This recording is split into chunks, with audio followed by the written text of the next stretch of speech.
नमस्कार। आज म रुममा पानीको बोतल र कोल्ड ड्रिङ्कको बोतलहरू जम्मा गरेर राखेको थियौँ। अब यो सङ्कलन गरेर जम्मा पारेर कति आउँछ हेरौँ।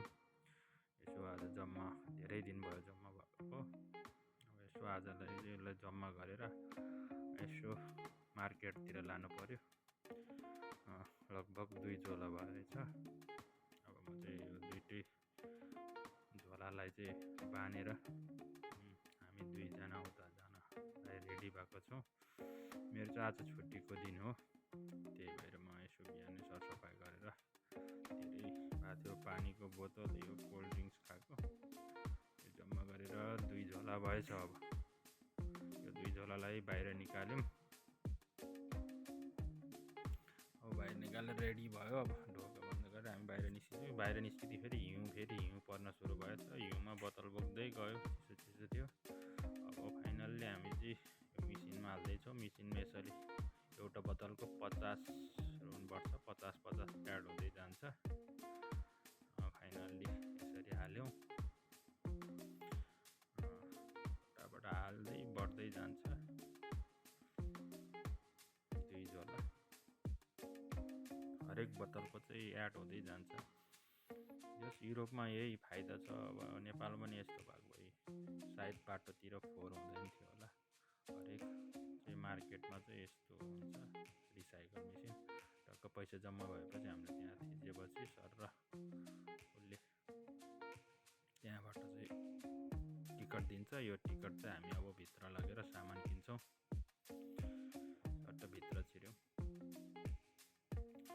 भित्र अब हामी भित्र बस्छौँ। अनि भित्र बसेर हामी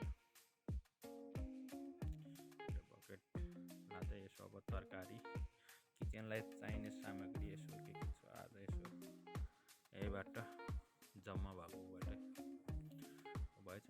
सरी मैले चाहिँ कति जम्मा भयो देखाउने भुलेको छु। 85 रोन भएको थियो।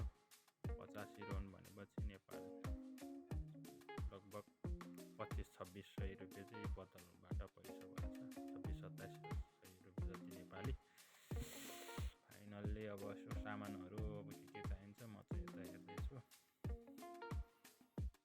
यसो एक राउन्ड मार्नु पर्यो। फाइनल्ली यसो चाउचाउहरू लैजाउँ भनेर म चाहिँ यसो चाउचाउ यसो आज हिउँ परेको चिसो भएको थियो। यसो चिसोमा तातो झोल बनाएर खाऊँ भनेर यसो चाउचाउ हेरेको। चट्टै पिरो खाएको हेरेको, प्रायः पिरो नहुने भएर अनि टक्क पिरो खाएको चाउचाउ छानेर अनि फाइनल्ली कुन चाहिँ पिरो जस्तो यो चाहिँ अलिकति स्पाइसी टाइपको जस्तो लाग्यो। अनि एउटा हालौँ कि जस्तो लाग्यो। अनि यसो हेर्दै स्पाइसी जस्तो लाग्यो अनि टक्क हालिहाल्यो। अनि हाल्दै अनि यसो नुन पनि लानुपर्ने थियो भनेर यसो नुन एउटा टिपिहाल्यो। यो चाहिँ नुन हो। यहाँ चाहिँ नुन थरीको हुन्छ। अब नेपालमा चाहिँ हामी आयोडिन भन्ने मात्र एउटा हुन्थ्यो, यहाँ चाहिँ थरीको हुन्छ। अनि यसो सोचेको पिठो पनि लानु पर्यो। कहिलेकाहीँ यसो रोटी बनाएर खान मन लाग्छ। अनि टक्क पिठो कुन चाहिँ लैजाउँ अब पिठो छ। अनि यसो हेरेँ कुन लैजाउँ दोधार भयो। अनि यसो सोचेँ यो चाहिँ लानु पर्यो के हो भनेर एउटा पिठो बोकेँ। अनि फाइनल्ली पिठो बोक्दै अनि यसो अन्डाहरूतिर नि यसो अन्डा लैजाउँ भनेको फेरि यसो त्यहाँ पुगेर सम्झेँ फेरि अन्डा त हिजो साथीले नि लगिसकेको थियो। जाउँ उतातिर यसो मासुको लाइनतिर भने अनि यसो सामान किन्दै हेर्दै गयौँ। फाइनल्ली सबै यतातिर यसो मासु हेरौँ कि भनेको सबै बुङ्गुर र उसको मात्र गोरुको मासु मात्र रहेछ। फेरि आफू बुङ्गुर पनि नखाने गोरु पनि नखाने पर्यो। फाइनल्ली यसो अक्काइलाका मासु हेर्दा बुङ्गुरको धेरै बुङ्गुरको आइटम फेरि हो भने धेरैले बुङ्गुरको मासु त मन पराउँदो रहेछ। यहाँ चाहिँ बुङ्गुरको खासै मन पर्दैन। पहिला त खान्थ्यो, पछि यस्तो अरूले केही समस्या भएर मैले चाहिँ खान छोडेँ। यसो यस्तो चाहिँ चिकन हो जस्तो लाग्यो। प्रायः बुङ्गुरको लाइन भएपछि मलाई खासै यता मासु लिन मन लागेन। अनि यसो माछा हेरौँ भनेर माछा लिएँ।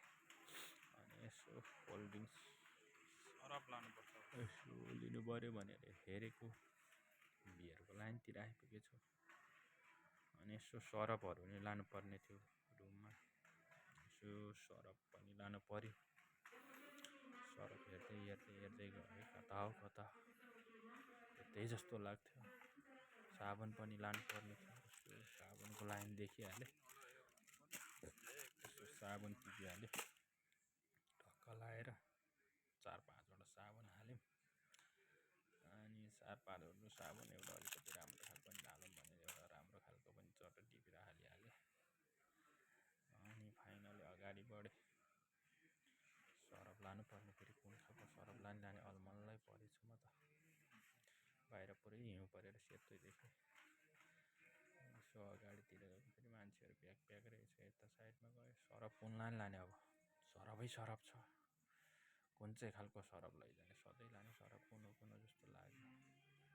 खोजेँ, देख्दै देख्दैन। छैन यार त्यो खालको सरपै छैन। देख्दैन, यता हेरेँ उता हेरेँ, उता हेरेँ भेट्दैन। कुन चाहिँ सरप हेर्दै वाक्क भयो।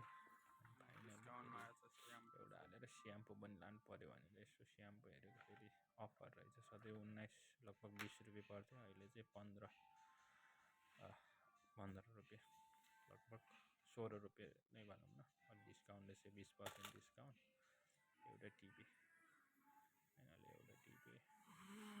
अनि अगाडि आएँ, फेरि प्याज लानु पऱ्यो भनेर प्याज किन्न गएँ।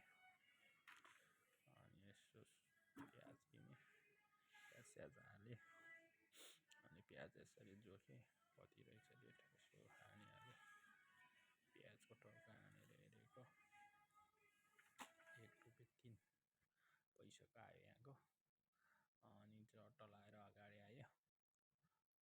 अनि यसो अगाडि आएर सामानहरू भएछ, चाउचाउहरू मैदाहरू कति भएछ यसो स्क्यान गर्दै गरेँ। माछाहरू अनि स्क्यान गरेँ, टक्क लाएर चट्ट लाएर स्क्यान गरेर टक टक टक टक टक सबै एक ठाउँमा राखेँ। अनि बिल आएछ 80 रुपियाँ। सबै सामान रेडी गरेँ अनि रुममा आएँ।